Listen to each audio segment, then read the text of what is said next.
Nakakatakot naman talaga para sa mga riders. Pero alam na kaya ni Junior yung nangyayari ngayon? May naisip ba silang magandang sistema para sa kaligtasan ng mga riders at sa iba na lumalaban ng patas? O ayon dito sa balita ngayon, helmet na may nakasulat na pakiusap. Naging usap-usapan sa social media ang larawan ng isang motorcycle rider na may nakadikit na mensahe sa likod ng kanyang helmet. Ang nakasulat, "Buntis po ang asawa ko. Huwag niyo po ako sanang saktan." Kasi na itong nakaraan, ano ba naman yung laban nila dyan? Kasi nasa likuran, yung sakay nila. Tapos sabay pagbaba, ayun na nga, may ginawang hindi maganda. Marami na nga sila. Marami ng bangag ba? Lalong mantig ang naturang larawan sa maraming netizen kasunod ng tal na sa motor taxi rider na si Fabio Norberte Jr. bago tinangay ang kanyang motorsiklo sa Caloocan. Dito po hinahanap ng mga tao ngayon yung pamamaraan ni dating Pangulong Duterte.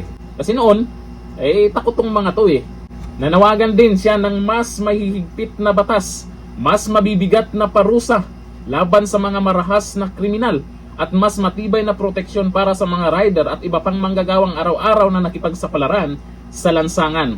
Saan kasi nag-umpisa yan? Bakit marami ng mga hindi takot ngayon na gumawa ng hindi maganda? May mga ibang pangyayari mga na binalita din. Partida, hindi lahat ay nababalita. Para sa maraming netizen, ang nakasulat na pakiusap sa helmet ay hindi na lamang mensahe ng isang rider, kundi naging simbolo ng pangamba at pag-asang makauwing ligtas sa mga pamilyang naghihintay sa kanila araw-araw. Ngayon kasi, sa panahon ngayon na kumpara natin noon. Noon kasi, ay kahit na madaling araw, kahit anong oras na umuwi ka galing sa trabaho, hindi ka natatakot. Ngayon, kahit araw pa, nakakasabay pa natin habang umuwi galing sa trabaho, lalo sa jeep, sa bus. Minsan nakakasabay pa natin yung iba. Yung mga ganun-ganun pa. Nako, nakakatakot naman talaga.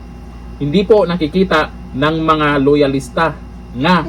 Kasi best president daw talaga si Junior. Hindi po natin masisi ang mga netizens ngayon sa mga ganitong kaganapan na hinahanap po yung kamay na bakal. Kasi ngayon, anong meron tayo ngayon? Malikot na kamay. Hanggang dito lang natin. Thank you. Bye-bye.